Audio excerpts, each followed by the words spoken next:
Hello, welcome to Movies Explained.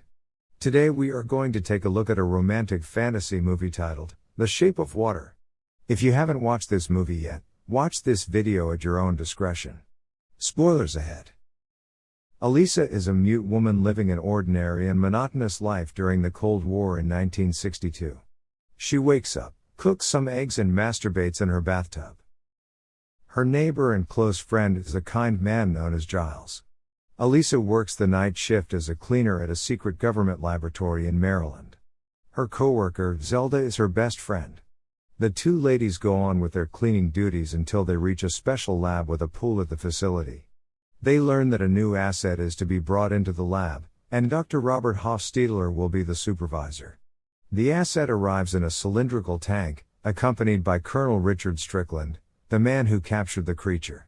Elisa is curious about the creature and walks up to the tank.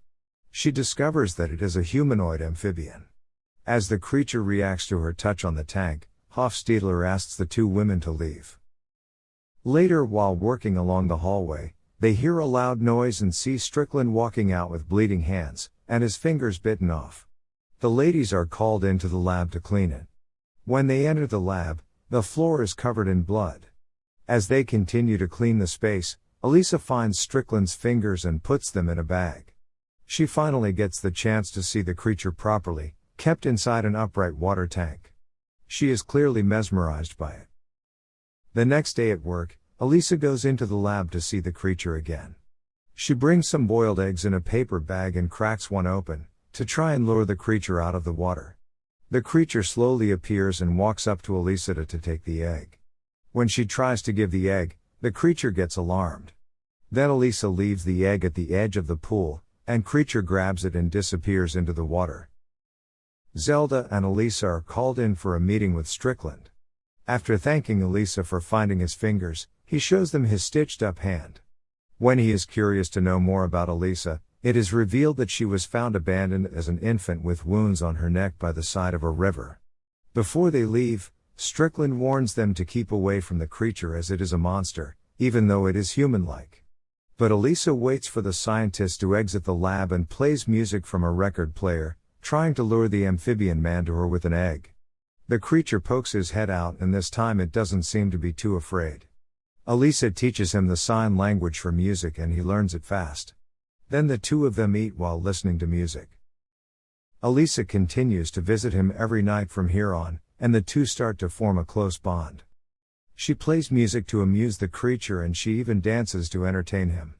One night, Hofstadler happens to see Elisa bonding with the amphibian man, and secretly observes them without interrupting.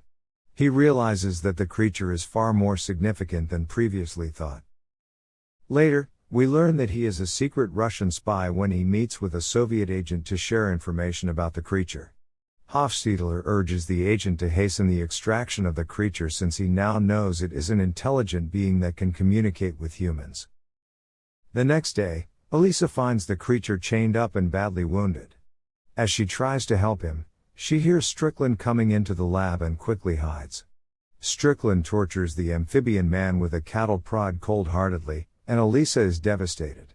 A general arrives at the lab and he is astounded by the nature and size of the creature.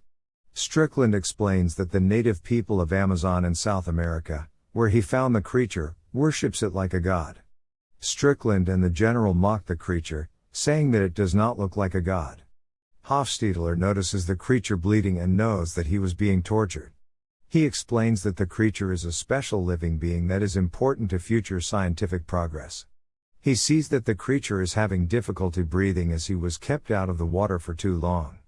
He pleads with Strickland to put him back in the tank. Strickland, however, disregards Hofstadler and tells the general that they need to vivisect the creature to learn more about it. Just then the creature passes out, and Hofstadler orders the other scientists to put him back in the water. Elisa overhears that the men are planning to kill the amphibian man and dissect it. Later, she tells Giles about everything and asks for his help to get the creature out of the lab. But Giles refuses, fearing that he would have to face the consequences of breaking the law. Elisa tells Giles that he loves the creature because he sees her the way no one else does, meaning that the creature doesn't see her as a mute person. Unconvinced, Giles leaves the apartment saying that it is not even human. But after having a change of heart, he returns and tells Elisa that he will help her. Hofstadler meets with the Soviet agents again to inform that the creature will be vivisected. His boss, however, orders him to kill the creature. Hofstadler pleads to keep the creature alive, but he is given no option. That night, as Elisa prepares to help the creature escape, Zelda notices that she is up to something. Meanwhile, Hofstadler hesitantly retrieves the poison to kill the creature, but he ends up going up to Strickland again to try and talk him out of the vivisection. While arguing with him, he catches a glimpse of Elisa shifting a camera in the lab. Realizing that Strickland will never change his mind, he decides to help Elisa. He finds her in the lab and gives her the keys to the creature's chain. The two of them hide the creature in the laundry cart and exit the lab. Elisa runs into Zelda while Hofstadler shuts the power in the facility. Though initially reluctant, Zelda also becomes involved in the escape plan. All of them manage to flee from the facility just when Strickland realizes that something is wrong. Elisa plans to release the amphibian man into a nearby canal when heavy rain will allow access to the ocean.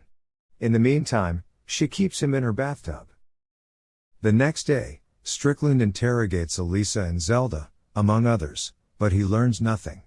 He is convinced that the cleaning staff could not have stolen the creature. Back at the apartment, Giles discovers the amphibian man devouring one of his cats.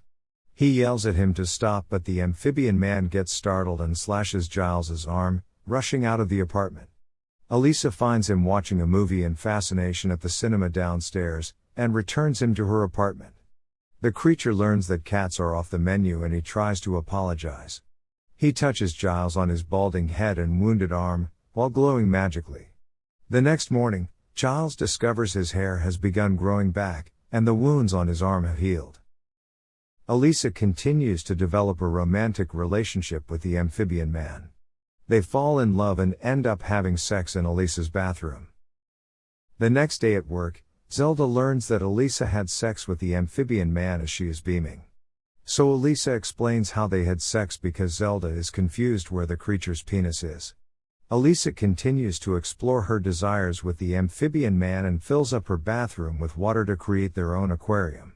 This ends up in a flood, and Giles catches them in the act when he comes over to check on the water leak. But he does not interrupt them.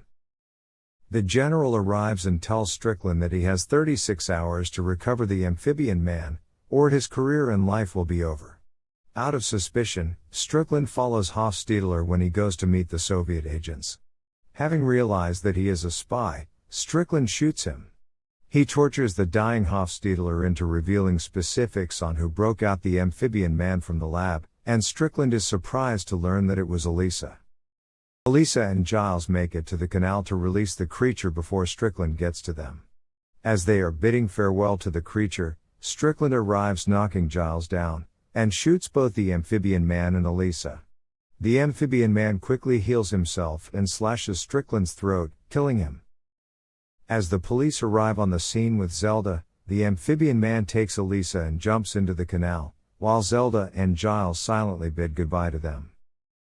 When he applies his healing ability underwater to the scars on Elisa's neck, they open to reveal gills like his. She jolts back to life and the two embrace. In a closing voiceover narration, Giles conveys his belief that Elisa lived happily ever after, and remained in love with the amphibian man. If you enjoyed this video, make sure to give it a like, and subscribe to our channel for more awesome movie recaps. Thanks for watching. Have a good day.